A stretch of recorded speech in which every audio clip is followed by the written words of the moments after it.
Alright guys, so before we get into this video, yes, I'm going to talk to you about foottrading.co.uk again. You guys have shown insane support on this, but you guys are making a lot of coins from it. So thank you for all the support you've shown on that. And again, hopefully you guys are continuing to make the millions you've been making.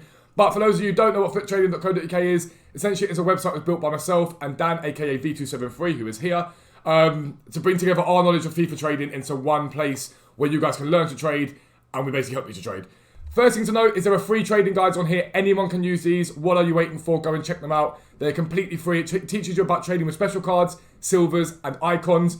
And they're comprehensive. Read them once, twice, 3 times. Learn how to trade with these cards, because not everyone can afford to sub to us, and we understand that. That's why we bring out the content that's free to help you guys out. It also has, for £10 a month, buying prices. This includes buying prices at the moment for over 1,000 special cards. Yesterday's update, I believe, I can tell you right now, had 1,054 special cards on there. It has buying and selling prices for both of them, for all of them, sorry. You cannot make a loss on them as long as you're following that. Silver prices on there, buying and selling prices for when we get silver supply, but every single profitable silver filter on this game is on the website. And icons, we had over 220, I think, yesterday. Icons on there, 230 it was yesterday. 230 icons with buying and selling prices for those cards. Again, I've been using it in the icon trading videos I've been showing you guys in terms of how to make coins. And also, when we think it's worthy and there's a point in doing it, we bring out Thursday flips. Thursday flips essentially can make you a lot of coins. I know someone last week, again, made, I think, 800,000 coins just off the Thursday flips alone by buying into a few of them and making quite heavy profit. That is tier 1. Tier 2 gets you access to live filters. Live filters, in my opinion, is the most OP thing on the website. When you guys watched my video and I bought into Santi Cazorla's, and obviously Cazorla took a massive hit, I made most of my profit, my loss back from that in 2 hours on live filters. I made 400,000 coins from one of those filters in literally 2 hours. It was insane. We also have a Chem style calculator that we built from scratch, and a brand new feature we brought in is a thing called My Trade Storage. We built it from scratch. In fact, Dan built it from scratch, I'm not even going to lie. Basically what you do is you pop in your player name, the player rating, the price you paid, the sold price, and your profit you made after tax, which you can work out here. It tells you exactly what you get, and you submit it, and it will give you an idea of the profits you are making, and allows you to keep track of how much coins you have made from the website or any other trades that you have made. But that's foottrading.co.uk, £10 for tier 1, £15 for tier 2, but there are also free guides on there that you guys can check out. Check it out, let's get into the video. Yo, what is up guys? Welcome to a new video with me, Fastball40. As always, if you're new around here, please do consider subscribing down below, clicking the like button, dropping a comment on this video. What are you looking forward to seeing from FIFA 21 and what are you hoping that EA does? Let me know down below. And as always, if you want to get involved with the community at large that we have, click link down below, come over to Twitch. Twitch is where we all sort of meet every day. I stream for 2-3 hours a day, and then I usually go to the Discord server as well and talk to everyone and help everyone trade, or just talk to people and yeah, get involved in and then find out how everyone's doing. !Discord in the Twitch chat gets you access to the Discord server. It's completely free, so check it out. And as always, check out foottrading.co.uk for all your trading needs. But this is a sort of follow-up video to a video that I brought out a couple of days ago with regards to the no loss glitch, and it's essentially what we want to see from FIFA 21, and talking about there are good stuff in this game, and I want to talk about that in this video. There are good aspects to this game. When we all get angry at the problems this game does have, the inherent problems, we do forget about the problems that there's also good things this game has done, and there are good things that could be improved next year and that they could keep and help to drive on next year. But I want to go over a few things that I think need to be improved for next year, and just from my personal experience, what EA needs to be doing to start engaging with the community again, I guess. I'm bringing this game back to the people that actually play it. I don't know why there's this stubbornness to admit there's an error or problem on the game, or to admit that sometimes the community is right in what they're doing, because at the end of the day, the community play the game. They know what they want from the game. Some things you can have, some things you can't have. I've seen some people suggest ridiculous stuff, but these are just simplistic things that I think they could bring into a game next year, and I hope to see them. That'll make it better. So I'm going to do them in point by point, basically. So we'll get into the first point. And the first point, essentially, is going to be the obvious one, and that is servers and responsiveness of the gameplay. I don't necessarily think the gameplay this year is as bad as everyone says it is. Now, I've said this before, and I maintain it. I don't think the gameplay is as bad as we claim it is. I think the issue here is the responsiveness of the gameplay itself. So, I don't know if you guys know it, but if you're making a pass in the game, sometimes you see your sort of player sort of tends to ice skate backwards, and it's because you'll push Y or A for that pass, and it just responds too slowly. So your players continue to make that run, when actually that pass would have been made perfectly if the responsiveness was there. Now, the major problem with this, and the reason why I think a lot of this happens, now I am by no means a technology expert, but I have asked a few people who know what they're talking about, and that is the number of servers that EA have isn't enough for the amount of people in this game. Now, I have it, I believe, on good authority, that the closest server to me, for example, I'm in like Surrey, London borders, is Ireland, Dublin. It's a server that I will usually connect to. That's ridiculous. Firstly, the UK is one of the EA's biggest customers, so the UK should have something to basically deal with that sort of traffic, and a server would be something simplistic. But this is a game, again, that makes billions for EA every year, and the Ultimate Team community does pin up a lot of EA's games. So a lot of EA's games that are developed are made using the profits EA make, the vast profits they make from Ultimate Team. So in my opinion, you should get your own house in order first with Ultimate Team and make sure that people are able to play this game well, then use your profits on other games. I don't think it's fair that all of us guys end up paying to this game. Now, I don't pay FIFA points into this game, but I know people do, and that's your prerogative, that's your choice. But people pay into this game by buying the game itself, paying into Ultimate Team, and then a lot of that money siphoned off into other games. That to me is not right, and it shouldn't be. But let's forget about the UK and Europe, for example, because I think sometimes we have an inward-facing thing. Look at the Middle East. The Middle East has not many servers at all, and I know two guys who play competitively FIFA in the Middle East, and one of them did a ping check, and he told me he connected to a server in Germany. Now, I don't need to tell you, you don't need to be an expert at geography to know that's a long way. That's a very, very long way. And there are some of the best players for this game in the Middle East. Look at Dosari, he is one of the best players in this game for Saudi Arabia. There are a lot of very, very good players in the Middle East. And it's also a very, very big market for EA. So I don't know exactly how many servers in the Middle East, but the fact that he was getting 110 MS says to me that he hasn't got a server near him. And I'm sorry, that's not good enough. The servers need to be improved. The responsiveness needs to be improved. But even outside of the gameplay as well, every big promo, the servers crash. And we all struggle to get onto the game, to play it. So it's happened a few times. I've been quite lucky that I've not been kicked off too many times. But if you remember the start of TOTW'S, the servers crashed and everyone was off for 40 minutes, I believe. That's not good enough in this day and age. Like, really not good enough. We can take a photo of Pluto millions and millions and millions of miles away, but EA can't keep people on the servers, and that's something that's a problem, and it needs to be addressed. But servers are something that everyone talks about. It has to be done. That's the first point. I'll see you guys in 2 seconds' time for the second point. Alright guys, so on to point 2 now, and this is, for me, one of the most important, and it is Icon SBCs. They need to come back. EA removed Icon SBCs this year, and I'm going to say it bluntly, it was greed. They saw that last year, grinding Prime Icons, like Prime Icon Ronaldo, Prime Icon Hullet, was a very not easy thing to do, but you could grind it. You could grind them. So rather than buying FIFA points, people were doing League SBC grind and getting icons for free, essentially. Doing a League SBC grind and picking up a Prime R9 or a Prime Hullet or Moments Cruyff, because I think he was one of the ones you can get last year, completely free. Now, EA removed those and said that the reason they removed them was to increase the availability of icons to people in the game, and it's inherent that has not worked. Yes, lower tier icons are cheap, and you can pick up an Inzaghi for 100k. No one wants to run Inzaghi, it's irrelevant. But big top-end icons are held to ransom. 50 million coins for a Prime R9. Moments Eusebio, I think it's like 9 million at the moment over Weekend League. So those big icons are held to ransom because there's no alternative unless you go and buy FIFA points or trade like mad, like I do, so I can afford to buy Eusebio in the end for my team. Now, Icon SBCs have to come back. They have to come back. It's as simple as that. So if you look at Squad Building Challenges, if you guys haven't seen my League SBC series yet, I suggest you go and watch it. But what we do in League SBC method is you open bronze packs up, convert the bronzes into silvers, silvers into golds. The golds then mean you can go and do League SBCs, so Liga BBVA Max, all these sort of leagues here. What's the rest of them? Sudamericana, Libertadores, all these leagues, you can do those. And at the end of them, you can select a player. Everyone takes the high-rated player. And you put that player into either the mid-icon, you put it into any player in this here that you want to do, basically. And essentially you break even and you do those players, except you usually tend to make profit because you pack players from it. But your intention is to break even. Now, last year, it was even more OP because that 90-rated player you picked up could go into the 90-rated squad for R9. And like the two 89-rated squads that R9 had. And you could spend a month grinding to a top-tier Prime icon. Now, I'm not saying that EA should bring out every card as moments and whatnot. I didn't necessarily disagree with the fact that last year they didn't put moments cards in there because I think that would have been too OP. But I feel like for the top-tier icons, you could bring the Primes back relatively easy. Now, there's rumour we are getting them back this year, and I think EA have finally listened in May to it. But my big question here is, why would you not want people grinding your game? I don't understand it. I really don't understand why you wouldn't want people grinding your game.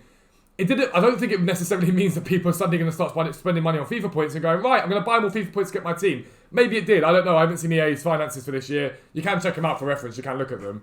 But my question mark with this is, why would you not want people grinding your game? Isn't that the point of a game? It's supposed to be that you play the game, enjoy it, have fun, grind, work hard, and then bang, here's your reward. You've got an amazing player for your team.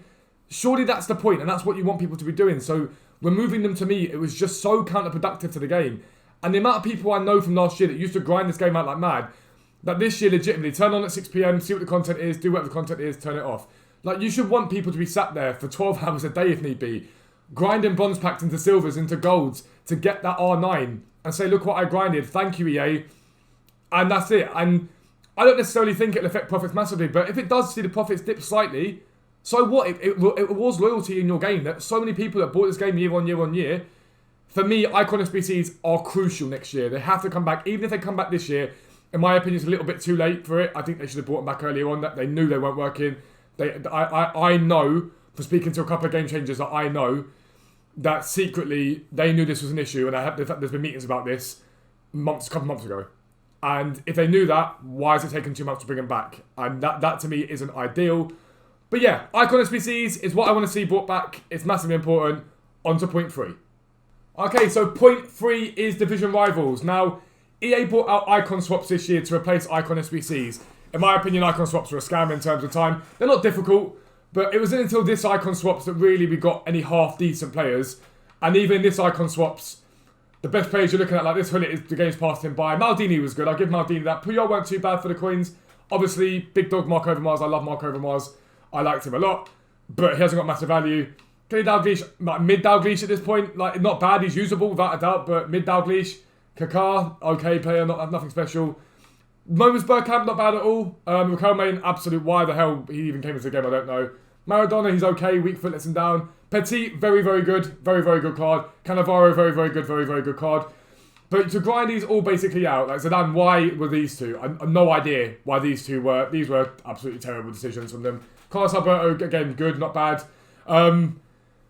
But what Icon Swaps did is it made Division Rivals the most toxic place to be, because Icon Swaps were part of Division Rivals. Now, in my opinion, no objectives should be done in Division Rivals at all. There should be a separate area where you do objectives. Now, I believe it's done on purpose, because I think if you're trying to grind out the first owner La Liga team with Inaki Williams 82 card or whatever up top, and you're playing Team of the Year Van Dijk, which has happened plenty of times to people, including me, for me, I don't think there's a justifiable reason other than EA trying to get people to open packs to get better players or do SBCs to try and compete with those players. Objectives should not be in Rivals. Rivals is supposed to be where you matchmake people based upon your skill rating and play competitive games against them, okay? So for me, Rivals should just be that, and you pay people for it. But the major problem that this caused is that people were relegating themselves. Now, I refuse to do that. I was the Div 1 player. I'm Div 3 now, so I don't really play Rivals too often.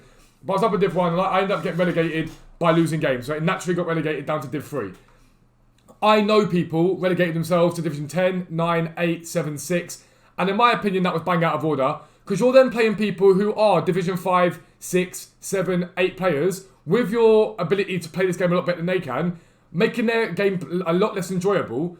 And that's something that EA caused and created. And in my opinion, I'm going to use quite strong words. It was disgusting. Because it meant that those people that were trying to get better at the game and play people their skill level weren't doing that. They were just getting battered by people that were much better than them. And that's unfair. And that defeats the object of Rivals having skill-based matchmaking. It defeats the object of Rivals having divisions. So any objectives, in my opinion, should have their own area. Rivals should just be for a place where you play competitive FIFA during the week, should you wish to. And objectives should be in the area where it's a bit of fun. You're sitting there having a bit of fun, a bit of good gameplay, just jamming, basically, and doing your objectives to get your players. And Rivals should not be there. Rivals should not be that place for it. Rivals should be where you are legitimately playing people of your own skill level to get better at the game. And then if you keep going, you get promoted and you play people a bit better skill level and you try and get to their level and whatnot. That's what Rivals was supposed to be about. EA putting objectives into that was lazy and it wasn't good enough and it shouldn't have happened. But that's my opinion on Rivals. Rivals is a good thing, a good addition to the game. Credit to EA for it. I like Rivals. It allows you to play competitively during the week. There are good rewards from it. I'm a fan of Rivals. I just think it needs to be left alone to be what it's supposed to be, which is supposed to be skill-based matchmaking games. It's not supposed to be a place for objectives. That should be in a separate position. But that's point 3. We'll move on to point 4. Point 4 is sort of a few points in one, and that is the content itself. Now, First thing that I'd like to see back is tournament mode. If you guys remember, back in, I think FIFA 17, I don't know if it was 18, it might have been 18 as well, you could play a tournament. You played the tournament to qualify for FUT Champs, and there was a reward at the end of it. But sometimes you could do that tournament for a reward for, like, I remember getting a team of the season Calahon from that. I think that was FIFA 18. I think it was. But those tournaments came with rewards. I would love to see that back. Now, it's a relatively competitive part of the game, but there's no reason why you couldn't have a tournament mode whereby once a week you set up a tournament. It could be for a pumped up card. It could be for a pack. Now, it could be that you play that tournament. If it's a card, you get 3 attempts. If you don't get it, you maybe get a lesser version of that card. Or, if you don't get a lesser version of that card, you maybe get a little pack reward or something like that. Or you could do it for example, 1 go at the tournament. It drops on a Wednesday or something when EA don't really bring content out. Tournament on the Wednesday for a 100k pack. Even if it's untradeable, that's completely fine in my opinion. I don't really have an issue with freebies like that being given out as untradeable. But you play the tournament, and then if you get to the quarterfinals, you maybe get a 25k pack. Get to semi-finals, you maybe get a 50k pack. Just something simple for people to grind towards and have fun and think, sorry, I'll do this. I think the community in general will always find a way to be a bit toxic with these things, but I think that'd be a good idea. But let's talk about in general content. In my opinion, the content's been good this year. There's been a lot of it, but I think there's been too much of it. But I'm not going to argue with too much content. I'd rather too much than too little. But we've had too many promos. I think that's one thing that maybe just let the game, let people breathe. Do a promo, week off, let people breathe, then a promo. But that doesn't mean you can't bring out content in that time in the shape of those tournaments. Or, for example, grindable objectives here. More of this next year. It's been brilliant for Team of the Season so far. It has been brilliant. I'm not going to argue with it. This card, sensational card for free. Sensational card for free. But you could be bringing out more of this sort of stuff. But throughout that stuff, you could just go, okay, cool, right, we've got nothing this week, but here you go, lads. Here is a grindable SBC. In the same way, if you remember what was it? It was Future Stars, and you could upgrade those players. You could do objectives to get an Odegaard, and then a better Odegaard, and then a better Odegaard, and a James, and a better James, and a better James. They were brilliant. They were absolutely brilliant. I still saw people in the community complaining about them. I was like, listen, it's something to grind towards, stop whinging. But I was massive. I thought they were fantastic because it was your choice. You could grind them if you wanted to, but that's content outside of promos and pack promos. Now, I understand EA have to make money and they're going to do that, and I understand that if people don't buy FIFA points, this mode isn't as successful as it possibly could be. But you can bring stuff up outside of that keeps people in your game, because at the end of the day, that's what this is about. It's about people playing your game. And TOTW'S has done that. TOTW'S has created a lot of good... I really, really like content. We'll talk about that in a bit, because I do want to talk about the great stuff that's happened this year that I really, really like. But just stuff, little bits and bobs in between. I love the idea. I saw it from, I'm sure Nepo said it a little while back, and it was a case of you start off with a 75 rated version of a player, and throughout the year, you've got your objectives like score 2,000 goals or whatever. I mean, that's overzealous, of course, but you score X amount, do these objectives, and it becomes a 76, a 77, a 78, and you develop that player that come later in the game, he becomes a high tier player. But with the level of promos and the level of like content continuing this year, the power curve's been too high, and it'd be great to see a bit more grind. Allowing people to grind a bit more towards those god tier squads. I think people had god tier squads come like February this year, maybe even a little earlier, and that's a bit too early in my opinion. You want people to be peaking at like March, April, so TOTW'S still has some meaning to it.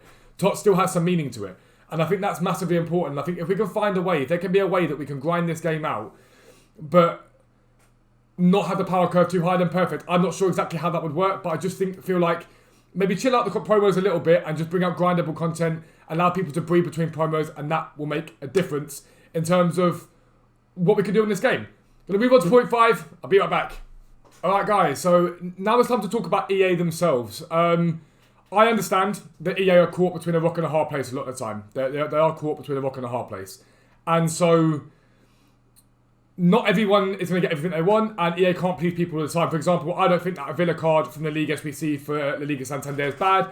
Other people hated it and slagged it off. What they do is always going to split opinion. It always is. So I understand that, and I understand that the job they've got, trying to keep a massive community happy, is very, very difficult. I do think there are simple things they could do to improve it. But the major thing here that I think breeds discontent and unhappiness in the community is the way in which and the lack of engagement EA have with the community. Now, we've got to talk about the elephant in the room. Corey and Zara were the two main community managers, and they were very active on social media. Not in the right ways. I'm going to be blunt with you, not always. Zara, I think, gets a bad rep that he doesn't deserve. Zara, I genuinely believe, did not have an ego about him, attempted to help the community as much as possible, and got a lot of abuse that was uncalled for. Now, even though I'm not Corey's biggest fan, some of the abuse that he got was disgusting. It wasn't okay.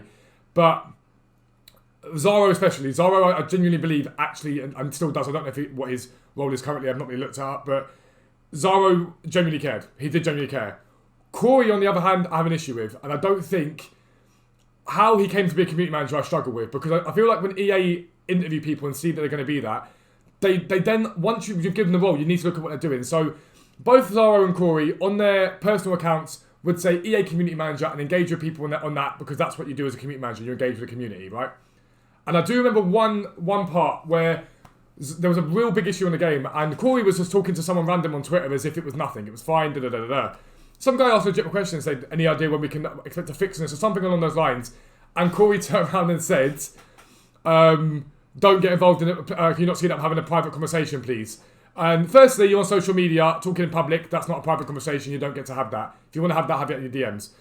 He rightly got a lot of backlash from that. A lot of angry people came and spoke to him, and then they sort of disappeared. And EA realised they weren't working, so rather than going, okay, cool, this isn't working, let us find a way to make the community engagement work better, they then turned around and went, hi, they're gone completely, and this is what you get instead. The FIFA Direct Communications, okay?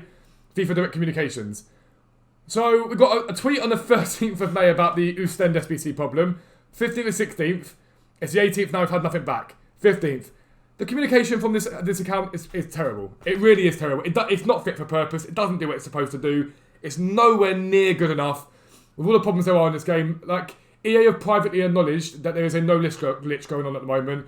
They've privately acknowledged that there's issues with their servers. Why is that not under direct communication to tell people we're actively looking into this? And I think that comes from a thing that is massively important here. EA are scared and refuse to say, we got that wrong. EA really don't like saying, we got that wrong, at all. And it's okay. And I want to say that to them now, to EA. It is okay to say, we botched up, we messed up, but we're fixing it. It's okay to say, listen guys, we understand there's issues with the servers, this is why.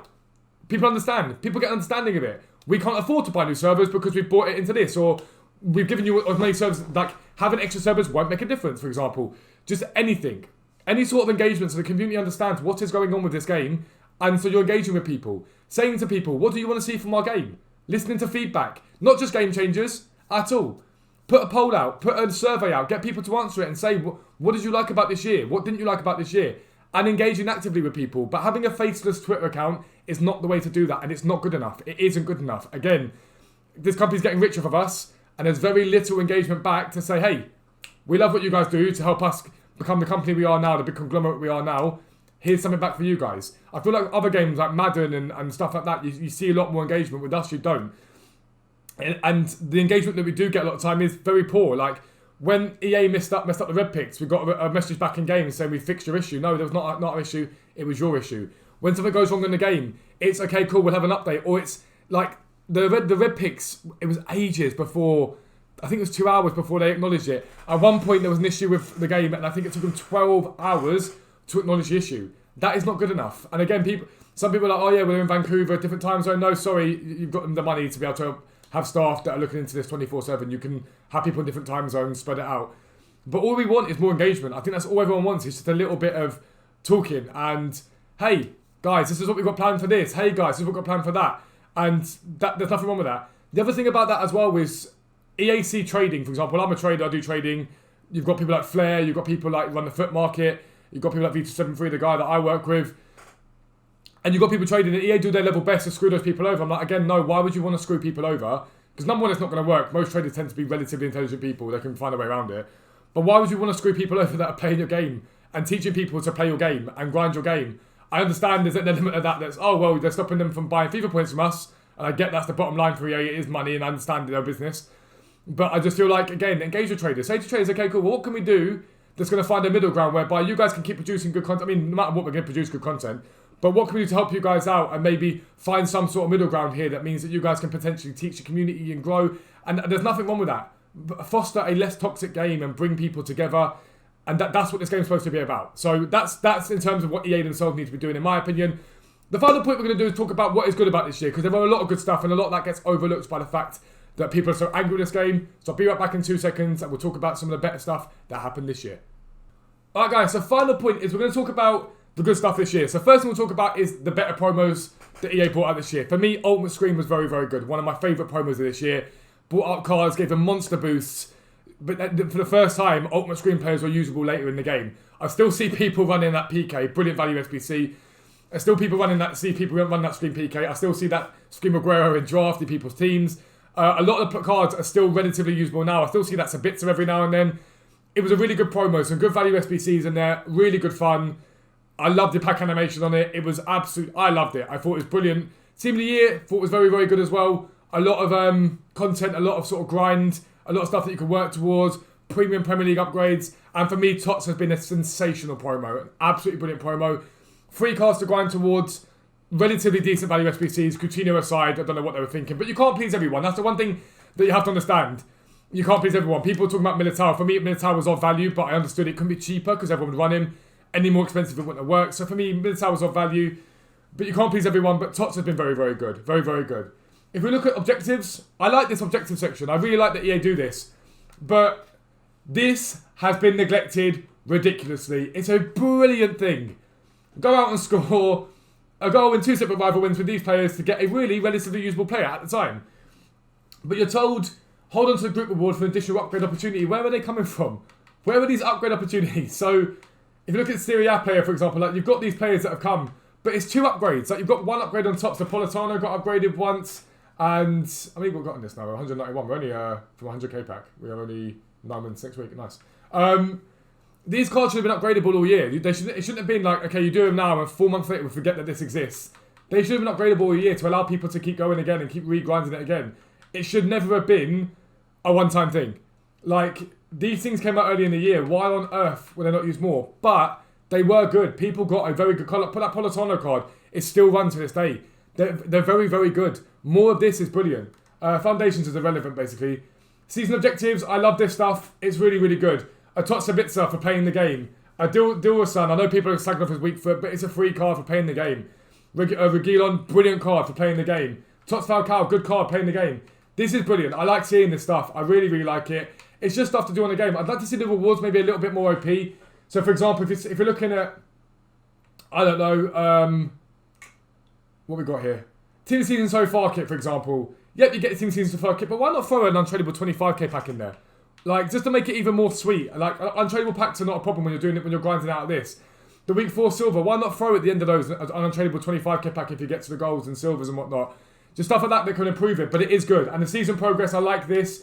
I do think that sometimes I'm like, you are aware that TOTW'S exists. Why is this not a TOTW'S card?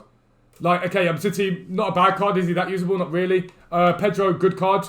Good card without a doubt. Goetze, but I'm like, why not make these TOTW'S cards? Or these cards here, you get to level 25, a guaranteed TOTW'S card from, it could be a minor league. You can get another guaranteed TOTW'S card from minor league. Another guaranteed TOTW'S card untradeable from a major league for level 30 or level 27.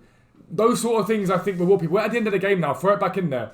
But they're really good. They're sensational. I really, really like it. And icon swaps in general, now I don't like icon swaps because it replaced icon SBCs. I don't think that was right. But icon swaps and things like this, we had it last year with the, was it foot swaps? They're good. Again, things for people to grind towards aren't too bad.